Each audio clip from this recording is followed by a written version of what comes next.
Nice snacks. Paul Harris. All right. How long Thank do you. the sessions last for? About 10 minutes. Yeah. 2 minutes, so it's a quick. Yeah. Thank you. So we can have a pretty quick turnaround. All right. Well, thanks for coming out. And it's just beautiful to be here in Saratoga. We met Devin on, I guess, online in a few of our webinars and things like that. And he came to South France this year, and we met up there. And he said, "Oh man, you got to come to Saratoga because it's going down. All the water's being rejuvenated, and all the healing people are gathering together, and it's a great community. So it's really great to come here and experience it. So thank you." Yeah, so the Theraphi is a fairly new device that's kind of come into inception over the last 3 years or so. My partner Dan Winter came up with this algorithm a few years back, and the algorithm's based on Planck's length and phi ratio. So I'm sure everybody here is sort of familiar with the golden mean and phi ratio. Everything in nature's based on this particular ratio, which is basically 1 to 1.618. So we see these repeating patterns. And one of the best examples that you've all seen is that nautilus shell cut in half, right? So nature tries to be as efficient as it can. It doesn't waste any energy, and that particular path is one of the most efficient energy ways of creating anything. So conserving energy, and what we talk about a lot is a negative entropy or negentropy. Yeah. So it basically consists of 2 plasma tubes that you see at each end there, and they're specifically designed to fit in. So the algorithm is basically the core of the machine. It's what's running all the frequencies are based on that algorithm. Then there's all kinds of geometry based into this. Of course, Dan's one of the grandfathers of sacred geometry, and he's been talking about this stuff for years. If you go online and you look at some of his websites, they're just like black holes. You'll get sucked in and you'll go all over the universe with it. And but basically the tubes specifically are based on their phi ratio. If you were to look at a pentagram and take one of the arms off the pentagram, that 72 degree angle in there is what's happening. So you picture the 5 points on a pentagram, and the pentagram's one of the most phi ratio inclusive type things. So we talk a lot about the platonic solids and how dodecahedron and pentagram pentagons are sort of have the most phi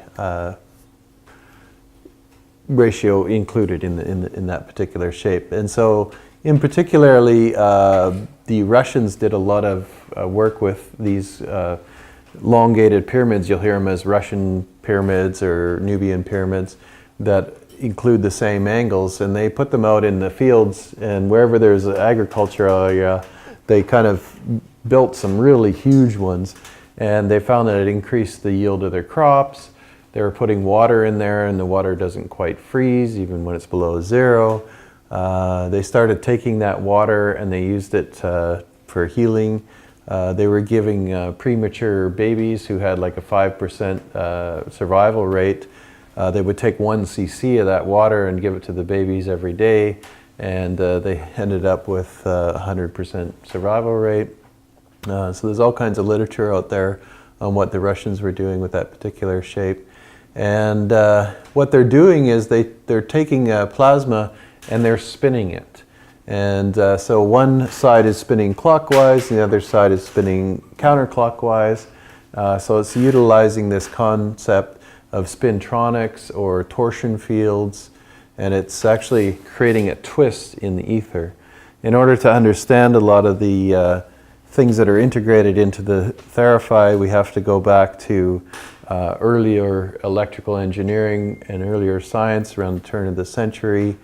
when people like Steinmetz and Nikola Tesla and Einstein and all these guys were working on a lot of these things. And in modern science, at that point, we kind of lost the theory of the ether. The ether is kind of like this idea of that there's a medium in space, and it's kind of fluid-like. It's like water.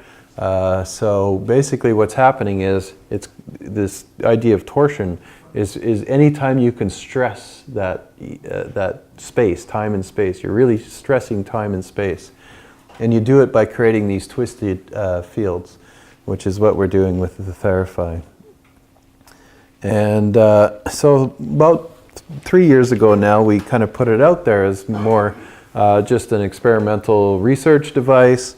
We wanted to see if people were willing to utilize it in a healing sort of modality and kind of collect the data and what results we were getting. And now there's over 100 of them all over the world in about 20, 30 different countries. And so it's been a pretty exciting endeavor. And there's a rich history of electrotherapy, and if you go on YouTube and look at some of my talks, I've done several talks on a lot of these different characters and what they were involved with, and we won't get into too much of the history tonight because we're going to talk more about what the Theraphi really is and what it does. But these are some of the people through history that we looked at a lot of their work and came up with the Theraphi, and based on a lot of the principles of what they were doing. Now, one of these people was Royal Raymond Rife in San Diego, and he was one of the first ones to utilize a confined plasma, and he was a great mechanical engineer, and he designed this the universal microscope that he's sitting there with, and he could see beyond the theoretical minimum wavelengths of light. So there's a certain point where optical microscopes, you just can't see things that small. So that's why we use electron scanning microscopes, where you can use an electron beam to scan. You can actually see down to like the viral levels. So viruses are very, very small. But in order to do that, you have to kill these things. They're not going to live through this electron beam. You got to stain them with a coating of gold, and it's very complicated. But what Rife was able to do with his microscope was keep those specimens alive. And he was able to put his device next to it, and it was based on radio frequencies and plasma. You can see a picture of it there with a single tube. Interestingly enough, the tube's very close to the Theraphi tube. And what he found was he was hitting what he called the mortal oscillating rate of various pathogens, viruses, bacteria, even larger organisms. And once he hit this mortal oscillating rate, these things would start to move. So you can look at like a plepharisma or something underneath a slide in a microscope, and these things zip around. You can get them from the pond water or whatever like this. And you tune these frequencies in until you hit the resonant frequencies of the actual cell, and it'll start to like stop, and it'll start to shake and quiver, and you'll see the cell wall start to resonate like this, and then all of a sudden all the contents of it will spill out, and you'll kill it. So a lot of people ask, well, what's the difference? Because Rife's gotten quite popular. You'll see a lot of different types of Rife machines online and that people are working with. And a lot of people ask, well, what's the difference between a Rife machine and the Theraphi? And the simplest answer is that with a Rife machine, you're targeting specifically viruses and bacteria, and you're tuning in on a very specific single frequency to hit that mortal oscillating rate and destroy it. So it's somewhat of a destructive device, whereas the Theraphi is based on these frequencies of nature, if you will. So it's more a constructive device, a life-giving device. And it charges up your body. One of the pet names I have for it is a human battery charger. So it's really putting about 300,000 volts through those tubes. So you got 300,000 volts from the top of your head to the tip of your toe. And there's no current, so it's not going to electrify you or anything like that. But what it's doing is it's creating an electrostatic field around it. And it's basically a bioactive field. And the idea behind the whole thing was to see if we could use those frequencies of nature in Dan's algorithm to see if we could see any health benefits in the body with them. And one of the other people we looked at in France, so if you get into the Rife story, it's kind of tragic at the end, because at the time of in the 20s and 30s, this stuff was very popular. But shortly after that, as the pharmaceutical model sort of grew and the American Medical Association was formed, I collect a lot of books, old medical books and stuff, and there used to be chapters on electrotherapy in there. And they started weeding those out of the books, and they started actually hunting down people who had devices like this and saying, look, we're going to take away your license to practice if you continue with this. And they basically kiboshed the whole thing, and it swept it under the carpet. And we never heard about a lot of this stuff till years later. It wasn't until the late 80s, early 90s when we started digging up a lot of this research. And much like Tesla, Nikola Tesla, when I went to school as a kid, there was no information, there was no books, nobody had ever heard of him. They were all like, oh, Einstein, or Thomas Edison, of course, he invented the light bulb, he was the great American scientist and all this. And so fortunately now we've had this resurgence in understanding what these guys were kind of working with. So after Rife was suppressed and met sort of a tragic end, this Anton Perori popped up in France in the 60s and 70s, and he was a naval radio operator, and so he knew radio electronics and RF frequencies really well. And he found one day that on his workbench, some bananas had fallen back behind the bench, and where he was running all these different frequencies, and he found them like a week or two later, and they weren't rotting. And he was like, oh, okay, this is interesting. So he started exposing different fruit to these beams, and he would find that they would stay preserved. Then he started developing these really huge plasma tubes, like the ones that are hanging down from the ceiling. Some of them were so big they had to lift them in with a helicopter on top of the building and then bring them down a couple stories high, and you'd lay on the little bed underneath there. And the French government put a lot of money into what he was doing, and they found that they were curing all kinds of diseases. They were even going so far as growing back fingers that got cut off, and restoring eyes and people's vision and things like this. Then, of course, it didn't meet as much as a tragic end as Royal Rife, but at one point the funding got cut off, and because nobody could, even including Perori, could really explain why, right? In science, we always want to know, wow, there's got to be a reason why, and we try to find this out, and if there is no reason, well, then it may not exist. It's just like we, want to be able to, in order to prove something, we have to see it, smell it, taste it, touch it. Of course, a lot of these things are working with things that are just outside the realm of our senses. So we slowly developed more and more technology where we could see beyond things we couldn't see and look at higher and higher frequencies. So if you can't measure it, then it really doesn't get counted. So Perori's story is that towards the end, he just kind of retired, and the information just got lost, and it kind of went away for a while, even though they put billions of dollars in it. So what's happening here is it's creating an interface that interacts with the biofield. So we talk a lot about these kind of things in philosophical concepts and in ancient traditions. So we've heard about chakras and auras and all these kind of things. And so they're all part of the biofield. So what exactly is a biofield? And I took this definition from a paper by David Musham and a few other people who went out and looked at all of these different kind of devices that were interacting with the human biofield. So a biofield is an organizing principle for the dynamic information flow that regulates biological function and homeostasis.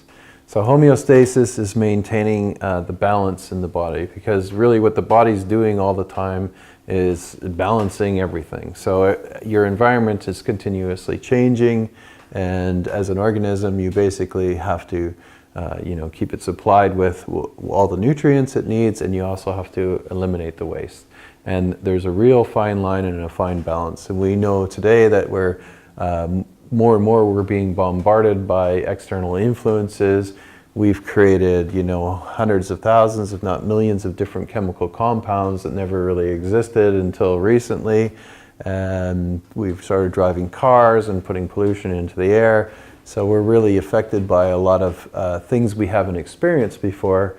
And this is just a small part of one of the reasons why various different diseases are really on the rise in our culture today. So biofield interactions can organize spatio-temporal biological processes across hierarchical levels, from the subatomic, the atomic, the molecular, cellular, organismic to interpersonal and cosmic levels.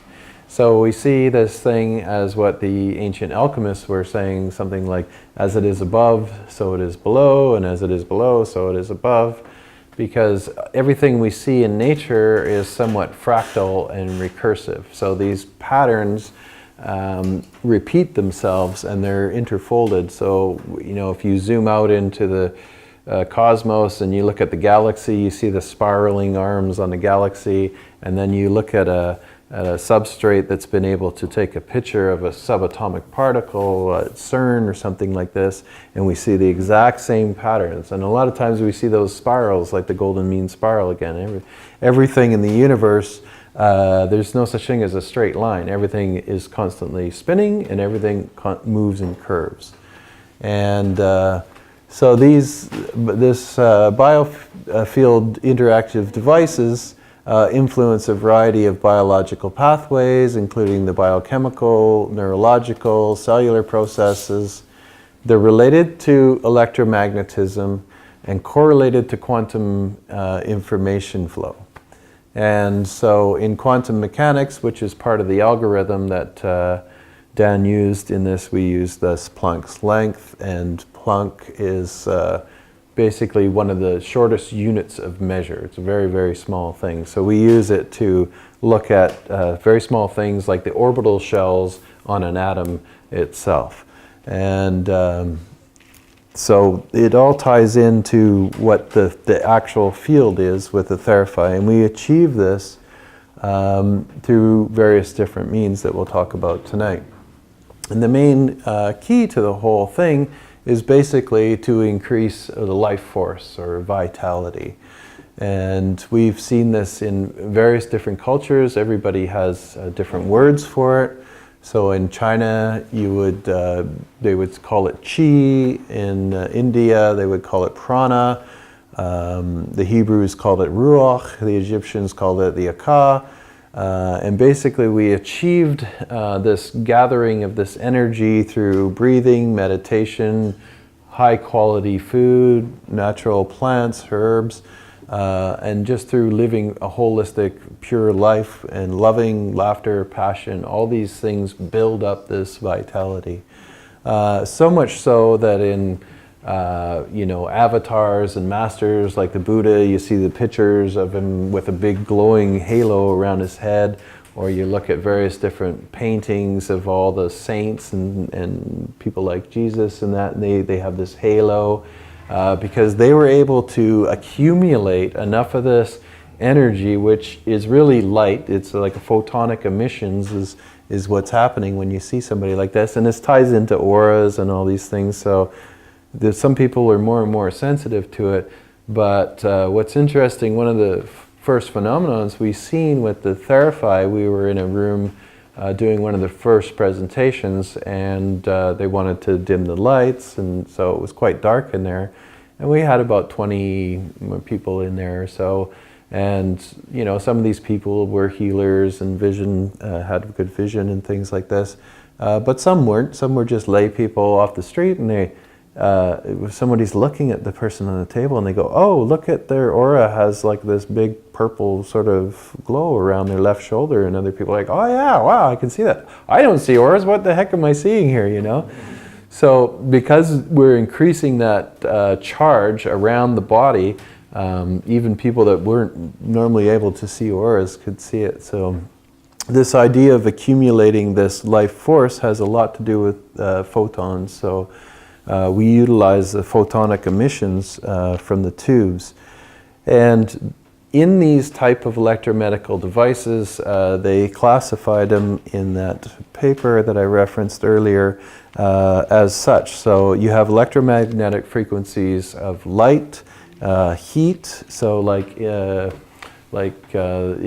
sauna that we have here, magnetism. You've all heard about you know, different magnetic things that people put different magnets on their body and can take away pain and things like this.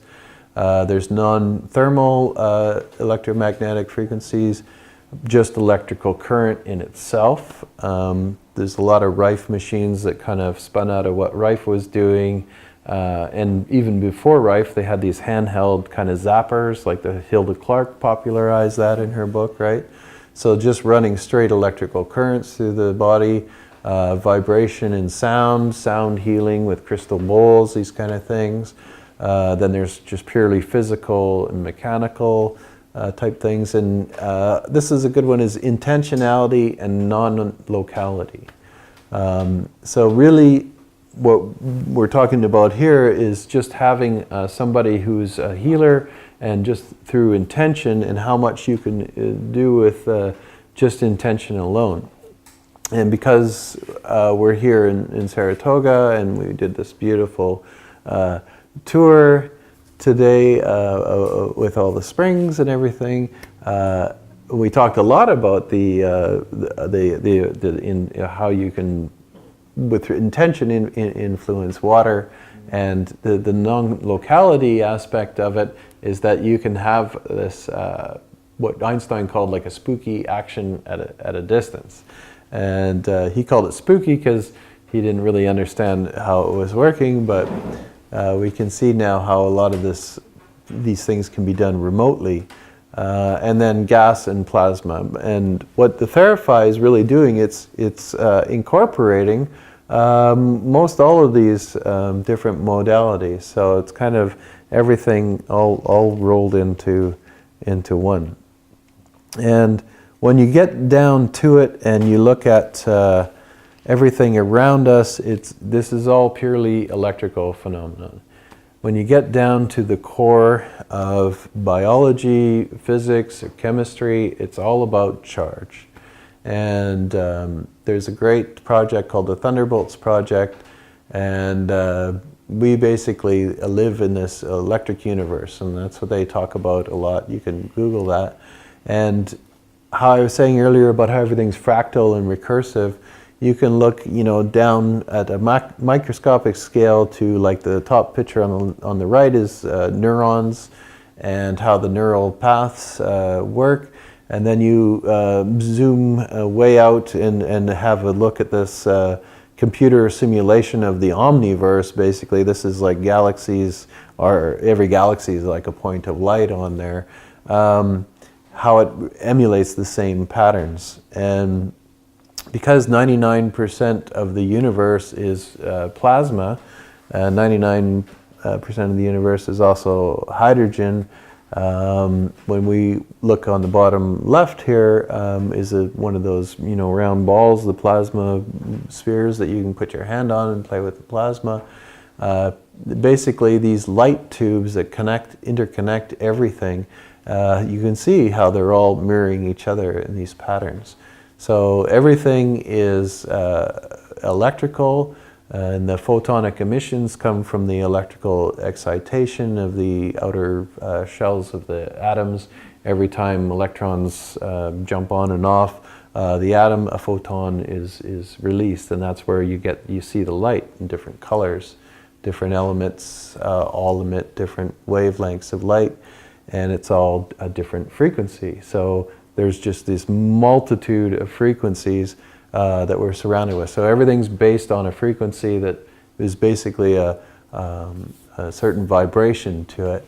And these waves are upon waves, upon waves, upon waves.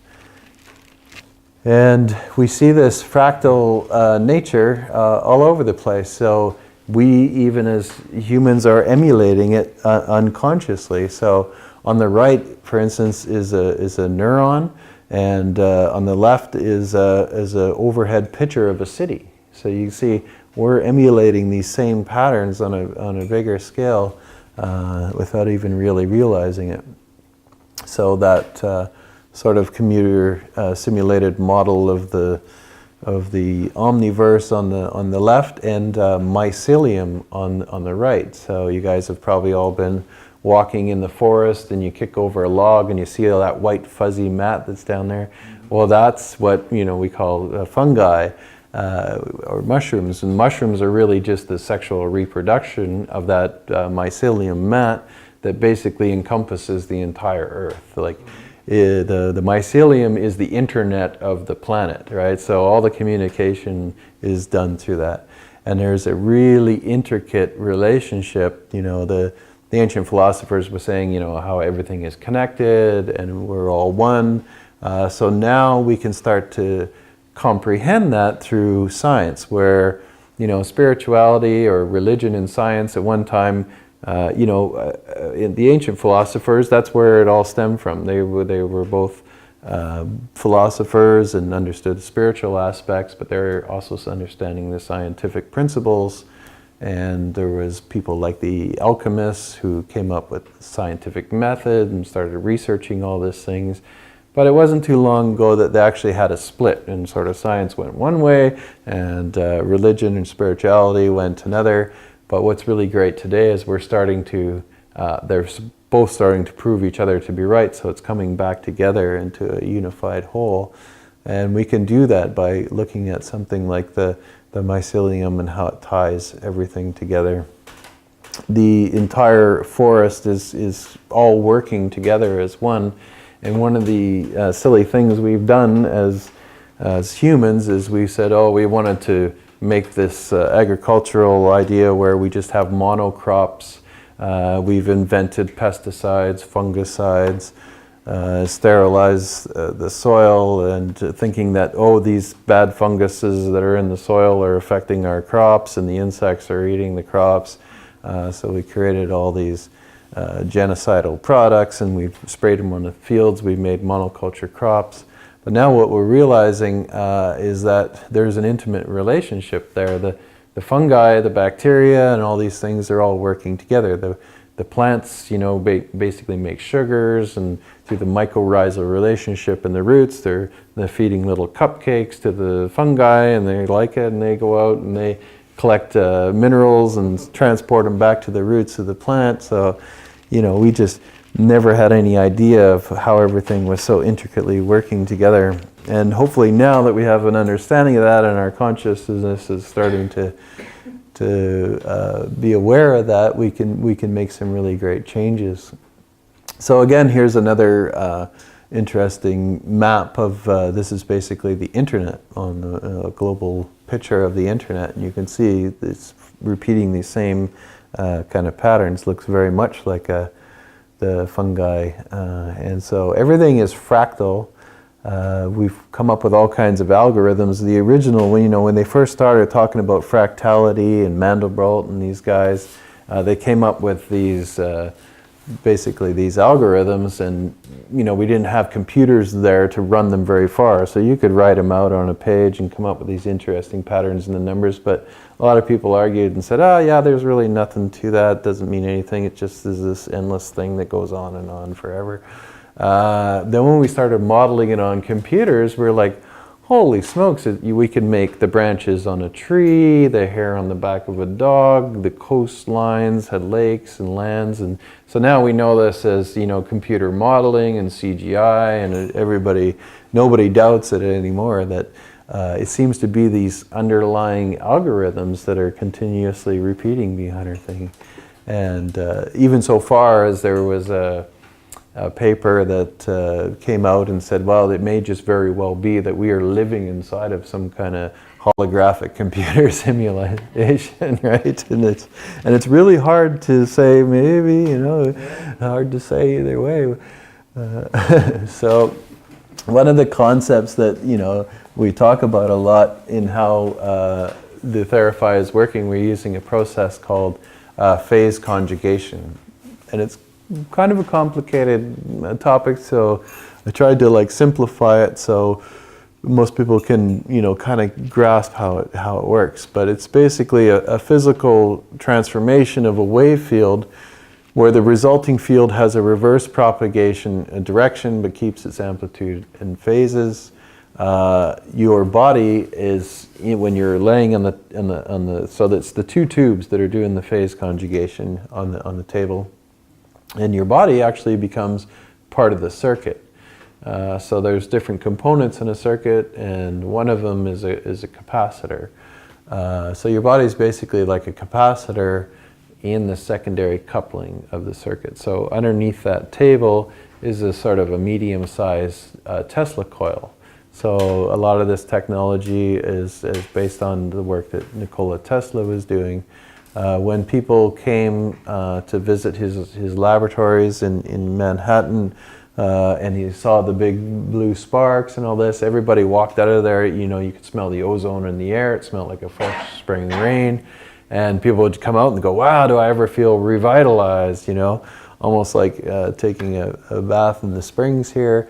Then what's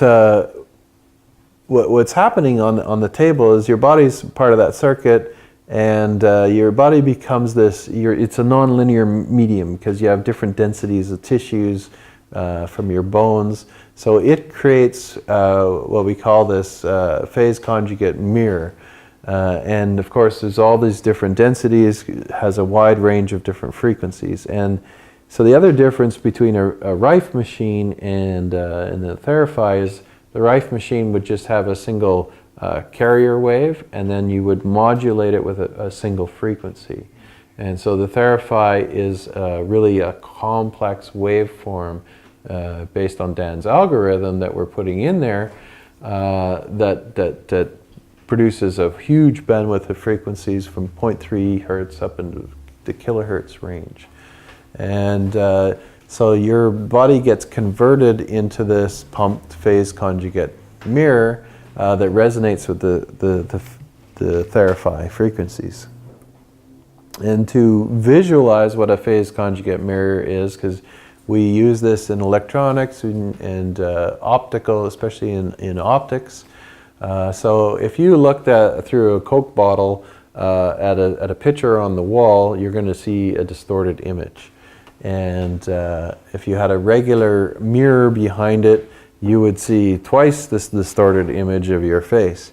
But if you had a phase conjugate mirror, the image of your face would go through the bottle and get distorted. A phase conjugate mirror would reflect back the reverse of it, and you would see the proper picture again. And this is what we call this concept of time reversal. So these are time reversal waves that we're dealing with here. And everybody's like, whoa, this is really cool. Or does it mean we can go backwards in time? So you can see how, 25 years ago, when I first started building these kind of machines and talking about this stuff, people were like, okay, this guy's out there, this is crazy. And it was like pseudoscience and voodoo, and that doesn't exist, blah, blah, blah. Fortunately now, I mean, it's just amazing to see what happens, because there used to be a lot of people that just downright, we used to burn people at the stakes for saying these kind of things. But nowadays, you guys are all here because you're dialed in and you're grokking these concepts, right? So it's really good that the conscious evolution is slowly happening. We're slowly coming around, right?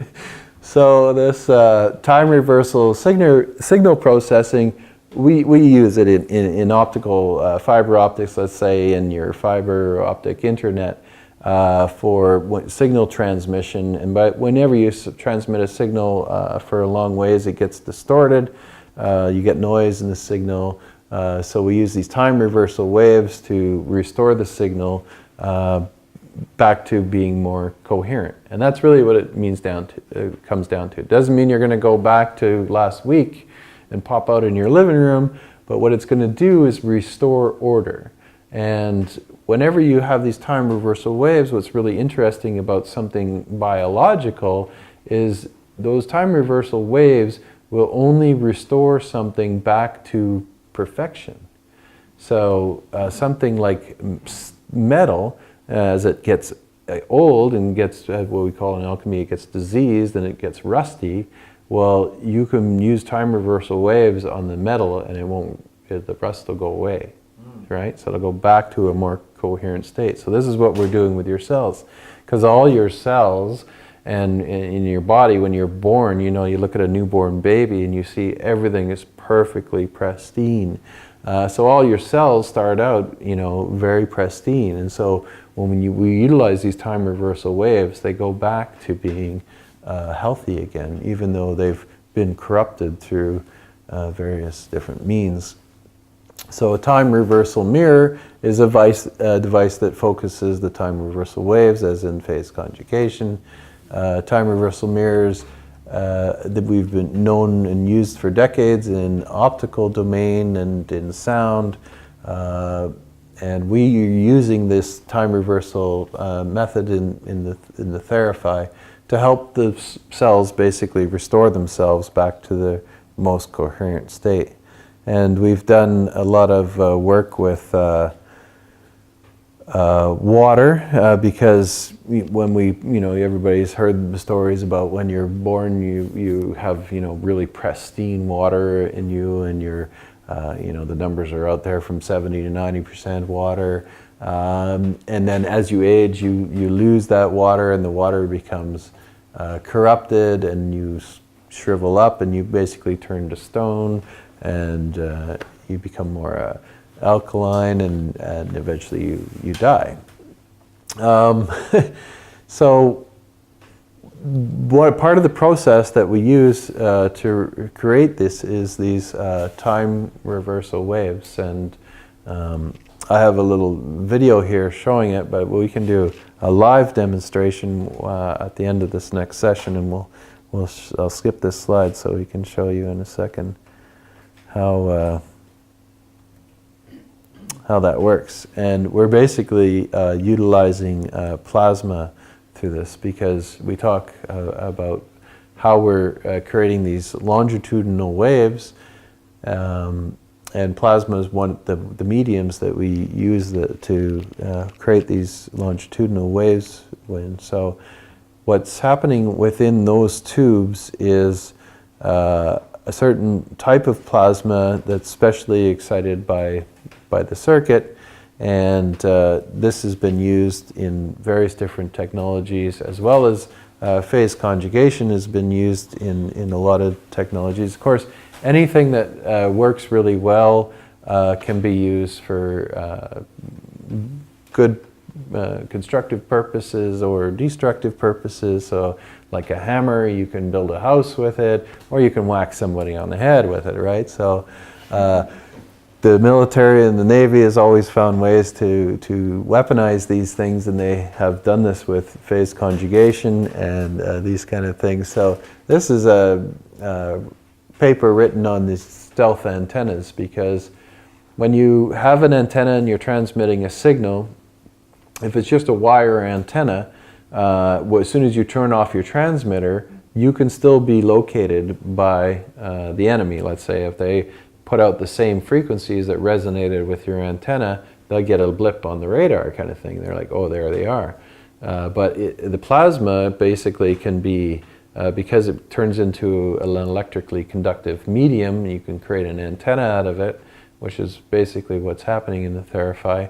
When you turn off the plasma, that antenna collapses and it no longer matches that frequency. So it's a paper just on the stealth idea of the thing, of how you can use plasma.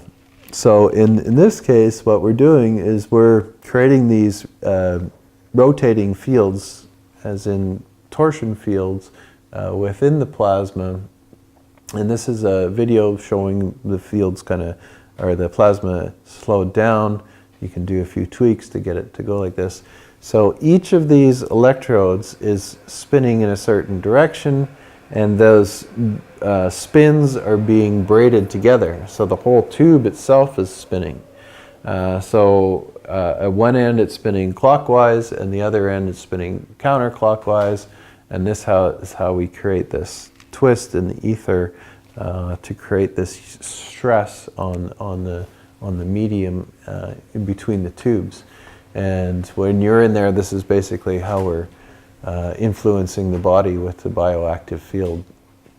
And this video shows really well the spin in the tubes. And of course, everything in nature spins in these vortex patterns, and it becomes really obvious when we have a liquid medium and you pull the plug in the drain. Everybody's seen these water vortexes, and water is one of these unique molecules that we've still have just scratched the surface in our understanding of. Even modern science admits that they don't know the reason why water does so many different anomalies, expands when it cools, like it's kind of opposite to metals, and contracts when it's heated, these kind of things. So I've studied water for many years, and it's always been one of my passions. So to emulate these kind of fields with water, and one of the ideas was we were looking at, how does the Theraphi affect water? Maybe what it's doing in the body is actually affecting the water molecules in the body. So it's one of the things we're looking at. This is a great book that came out in the last couple of years by Professor Pollack in the University of Washington, called The Fourth Phase of Water.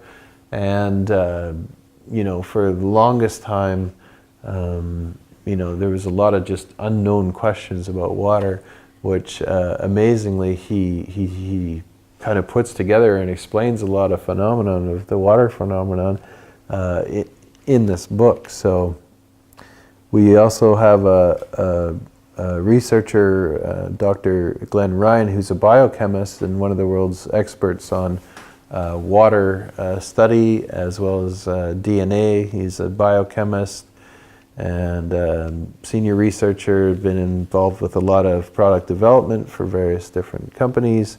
He specializes in water DNA's interaction with electromagnetic fields. And so we sent him a Theraphi to do some third-party, independent tests on this. And he came back and he found that there's a 44% increase in the conductivity of water within 3 minutes. So all he did was basically took a vessel of water and put it in the center of the tubes, so right in the sweet spot. Oh yeah, one of the things I missed was that, I'll show you in the next part, is that there's a sweet spot right in the center of the tube. So you're lying in the center of the tubes, the sweet spot is right in the middle. So I've been building these, single tube copies of what Royal Rife was doing in the early days with this single tube, and that's basically using the plasma as emitting the RF field, and you're exposing yourself to that field and destroying various different pathogens. But I always knew that the sweetest spot was going to be right inside of the tube, in between the cathode and the anode, where the signal is basically where the power is all concentrated and canceling itself out right in that center. There's like a 0 point, if you will, inside of there.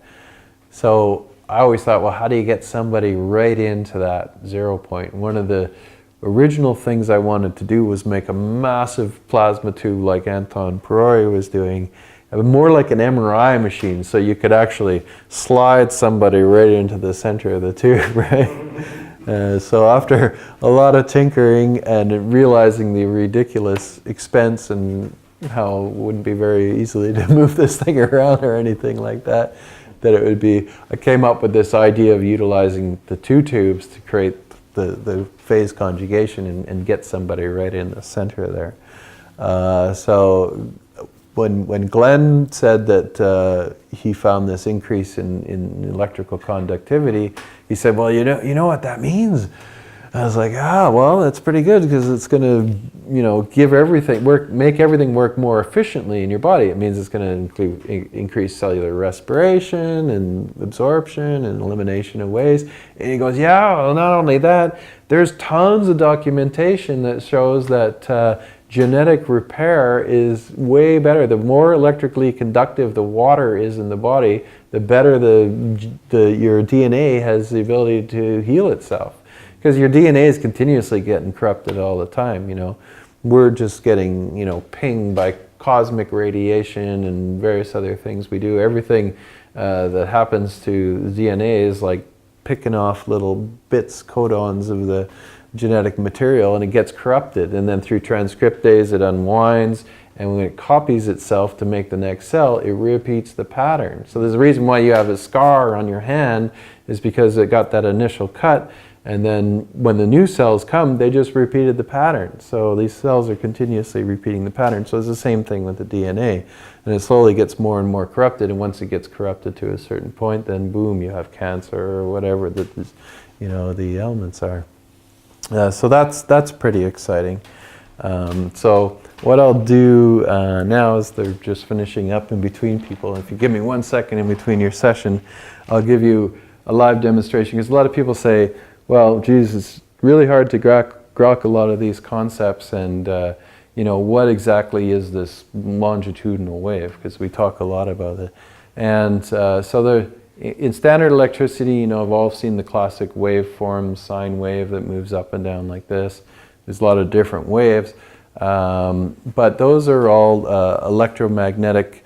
When we looked at electromagnetism, basically you have an E field and a B field, so you have a magnetic field and an electrical field, and they're usually like 90 degrees out of phase, and they rotate on these vectors that we call alternating current, right? So DC is a direct positive and a negative current that doesn't spin like this, but what Nikola Tesla was the master of is alternating current, and he designed motors that could run on it.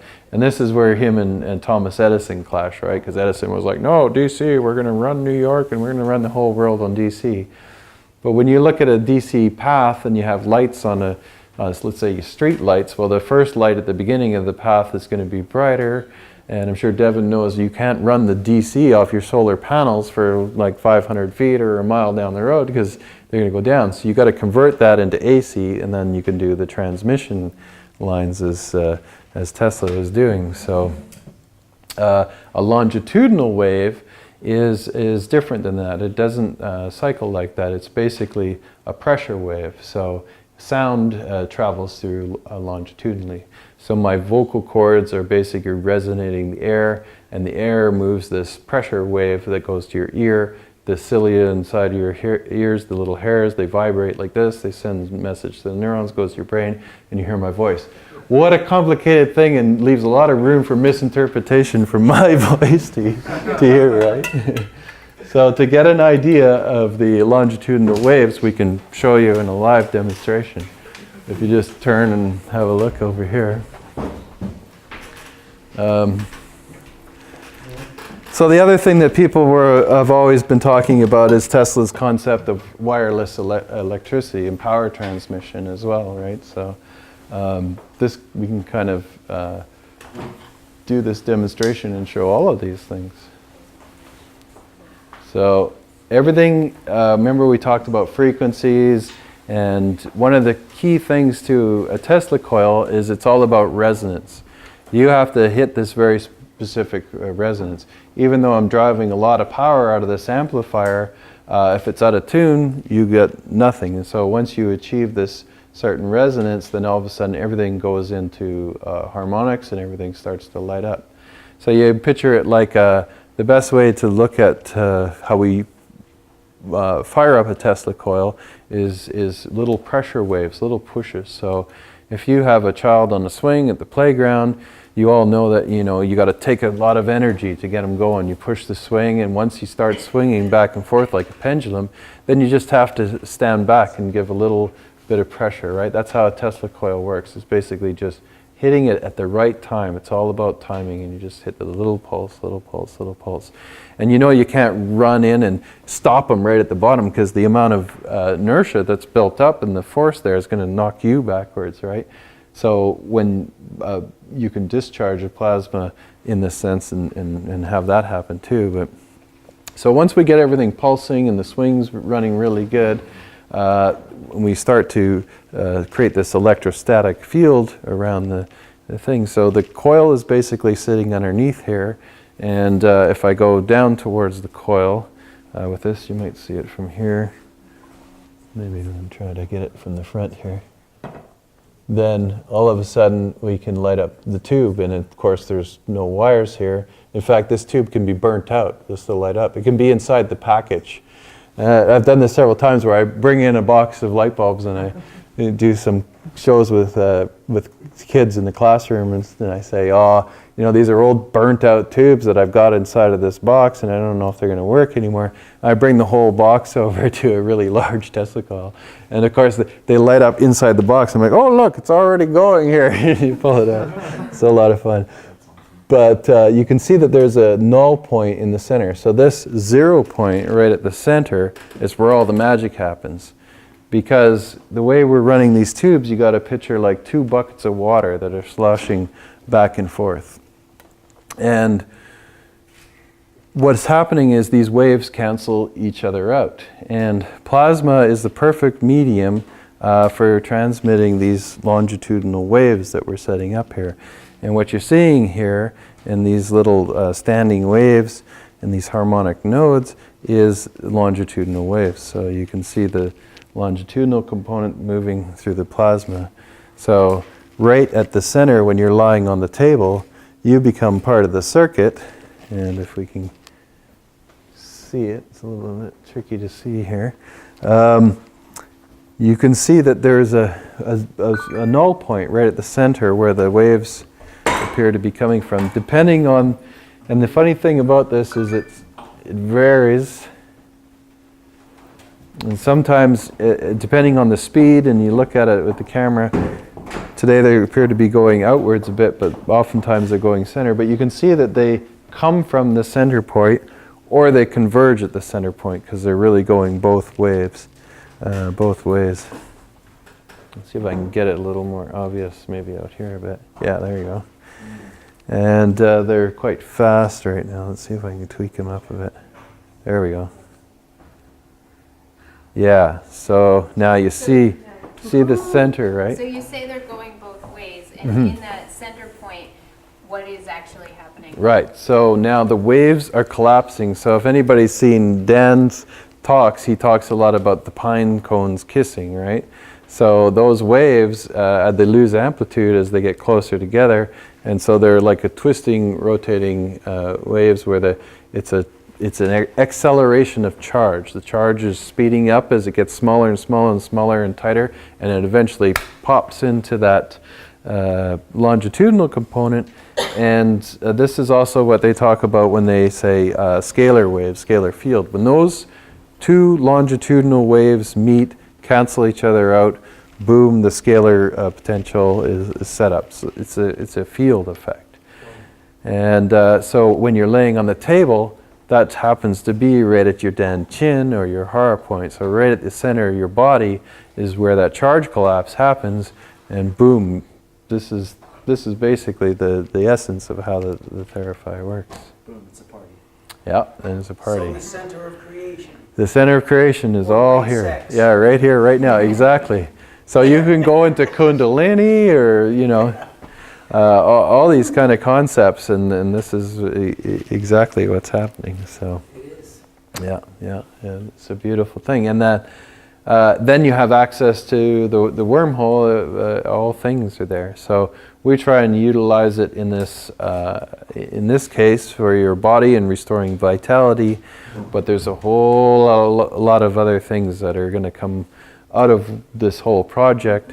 And so whoever is next on the table, we can put you here. And it's fun, you can play with this. You also actually can see the idea of the time reversal too, because we can reverse these waves. See how I pick it up now? Now they're going this way, they're speeding up, but I can get it to a point where it'll start reflecting off the end and it'll come back. So right here, now we've got time reversal waves that are hitting the end of this. So you picture the end of the tube, because it's different medium, bouncing off the end of the tube, and bang, we get time reversal waves coming back the other way. Super cool. Yeah.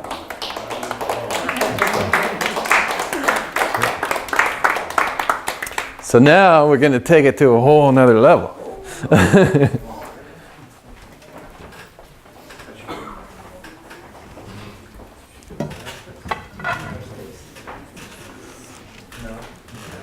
Because what I've been saying for a long time is that we haven't talked about it publicly very much, but there's a whole lot more going on that we're about to start disclosing. So as I was saying with Glenn, our next step is now we're looking at DNA, and we're doing experiments where we're actually unwinding the DNA and winding them back together, and we're going to look at what the Theraphi is doing with that. My other interest that we're going to look at, hopefully at some point, is the mitochondria. So there's a few key things I want to look at is neuroplasticity and the mitochondria and the DNA. That's kind of where we're going with our first testing phase. So as you know, what we were talking about earlier, there's a lot of people that have been experimenting with water and just putting water in a vessel in the center of the tubes and then watering plants with it. And interestingly enough, there's a huge increase in plant growth and seed germination. And so another example is this Kristen from Boston. She just gotten her Theraphi, and she started using it. She set it up in this one room. Well, in the room next to her, because these longitudinal waves, they don't know any barrier. They go through anything. They'll transmit even through a Faraday cage when you hit the scalar wave modality of it. So she had these dried flowers 12 feet away from the Theraphi on the other side of the wall. They started growing new growth on there. So he was running the machine 2 times a day for about 10 minutes, and all of a sudden new growth started popping out of these dried flowers. So this is a good example of how we're taking cells back into a more coherent order and restoring the life force. We haven't brought anybody back from the dead yet, but then again we haven't tried yet.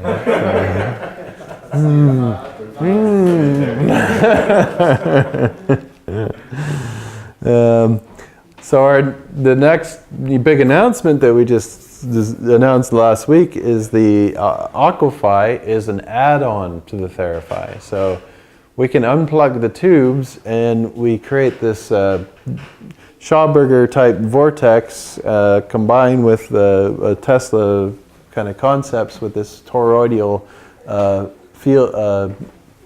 top load on one end of the coil, and basically a stainless steel sink is the other end, and we create plasma within the vortex.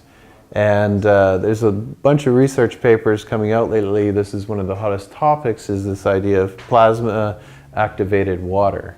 And it's doing a lot of really unique things. This thing has such an intense field effect around it that as you walk towards it, the first thing you notice is that it's like you're standing underneath a waterfall, and you get all this rush of negative ions, and it smells like a fresh spring rain or after a lightning storm.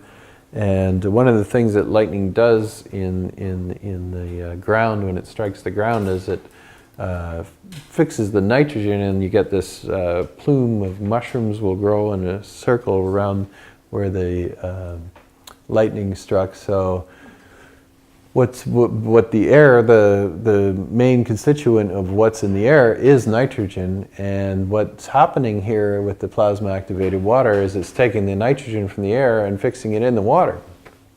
Now the water starts to drop in pH, and it's actually forming nitric acid in there, and it's actually forming nitrates. So you won't be able to drink this water because everybody wants to, all right, let's just drink this water. Because it's going to be more for plants. It's not going to be for human consumption. One of the reasons why is not only because of the nitric acid, it's probably not a good idea to drink, but it forms some nitrogen dioxide in there. And but plants, and they just love it, and they go crazy. So you'll be able to take this water and use it for home plants, probably to a small agricultural operation, maybe hydroponics operation, small plots of field. This will do about 23 gallons of water at a time. And process it in. We're going to do the numbers. We're not sure on the whole numbers yet. So that's sort of the latest update on where we're going with the whole development of the Theraphi. Excuse me, would that be almost like fertilizing with water? Exactly. Yeah. So Yeah. you don't need to water. Exactly. It's just Yeah. using Yeah. to- Yeah. And so let's not even talk about organic fertilizers now. This is beyond organic. So just have a look at this. You got so it's like a triple whammy. So not only do you have the frequencies of nature imprinted into the water, but you have a high charge. You have the increase in electrical conductivity. Then you have the nitrates in the water, so the plants, the nitrates are the part that makes it get really big foliage and really big flowers, and so it's No poisonous and there's no chemicals.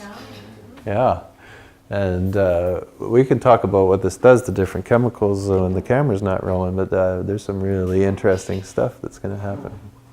Are you guys using like distilled water, or is it? Yeah, you can use mineral water. You could take distilled water, and we haven't gone through all the gamuts of testing that we want to do, but of course we're going to use controls with distilled water, and then I'd like to actually get some water from here. We're going to take some samples back, and because the big thing that I really want to look at is how it interacts with all the other minerals that are in there. So there's going to be some really interesting things to come. We have it right here. Yeah. So hopefully we can do, if anybody wants to do it, this part is kind of open for experimentation. I mean, the whole project has kind of been like that. We never really set any parameters saying you have to use it as this and you do it like this. We put it out there saying, look, this is an experimental research project. We want people to play with it. And some of the feedback we've heard and what people have done is absolutely mind-blowing. Some people are treating oils. They're taking, even cannabis oils, and they're making CBD extracts. They're putting them in the machine. They say, oh, it makes them more bioavailable. There's a company in Norway, and they make fish oils. So they're extracting this rat fish oil. It's like cod liver oil, and they process all their products with it. And they say, oh, yeah, it improves the bioavailability, and it makes it way stronger, and the antioxidant properties, and so it's great. So that's kind of how the whole thing just evolved to where it is now, and we're just really scratching the surface now. So it's going to be good. So anybody interested in using this in an agricultural setting, we're open to start doing some testing now. And how are they testing for the bioavailability? And I don't know, because these are just what they have been saying. So everything we've gathered so far has been a lot of anecdotal evidence. So this preliminary stage was basically just put it out there and let's see what happens. So now we got a really good data set to kind of go, all right, here's where we're going to target. We're going to look at these things. So now as we start our clinical studies, we say, all right, we can look at this and we can look at that. And so it's not an FDA approval. One of the problems with FDA testing right now is they want you to pick a specific thing. And it's really hard to, when we have this big gamut of different effects that we're getting, it's like, oh geez, well, what do we look for? So my plan is just to do a bunch of studies ourselves, and then we'll get independent validation, and we'll just start documenting it, and we're just slowly building on that model. And then if we get to the point where we'll do a trial like that, because it's a lot of time and investment into it, I want to be able to pick the best things. So some of the key things I want to look at is like neuroplasticity, neurogenesis. We've seen a lot of great things with this. Children with ADD, type hyperactive children. One of the things that it's doing is it's kind of like, it does a balancing effect, you know. So really hyperactive children are running around screaming, and you put them on there and they calm right down. These are some of the reports that people have. We can't really make any of these claims, but I'm just telling you what feedback we've been kind of getting. Then the children that are sort of non-responsive, don't look you in the eye, this kind of thing, they start to come around. So it's like, oh, okay, great. So there's a whole other avenue we can look at. There's been pain, different people with different kind of pains. So it's a big window, and we're just kind of building this small collection of data right now that we want to start to focus on, and where we're going to go with it, it's hard to say. So, and it may just be a whole nother realm in this agricultural side now that is kind of opening up. So we're looking at it as sort of an open model in that sense, where we just put it out there and let's just see what happens. Yeah. Because to me, it's part of the old paradigm where they want you to fix you down into a little thing and say, this is what you are.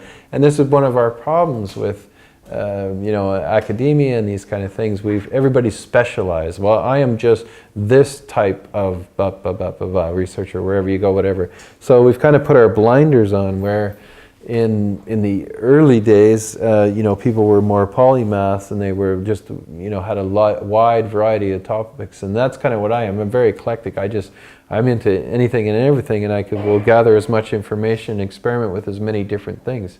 I never say, I just do specifically this one thing, because I think by doing that, you limit yourself. You're not seeing what the next person sees, and so when the next person comes along, and then you have difficulty working together because you're not talking about the same terms and you're not using different concepts. So you have to broaden your vision and be as eclectic as you can in order to grasp some of these things. Yeah.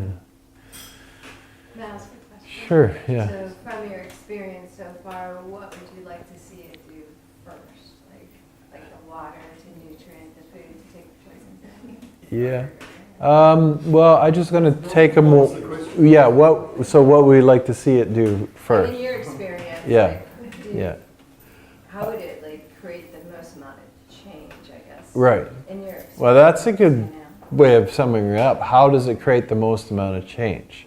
So for me personally, what I look at is energy technologies, because I think what humanity really needs right now is energy is a big problem, and health. So health and energy, those have been my two biggest things.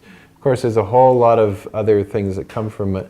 Another component to this is environmental cleanup.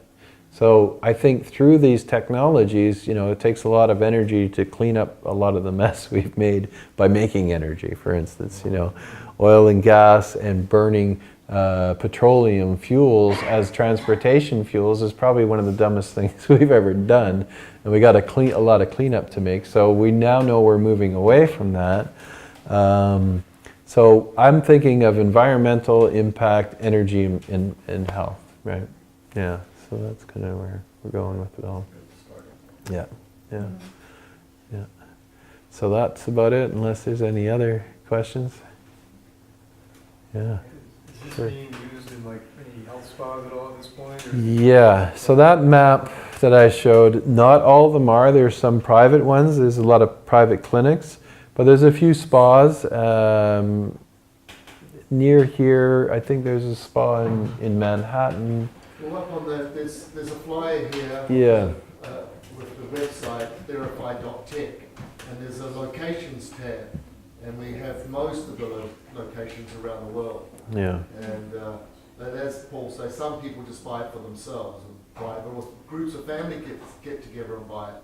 So they're not up on the locations page, but most of the spa centres and health centres are up on the locations page. And it's a very good website. We've got the last 100 years of development. You can read up on the deeper physics involved on the website as well.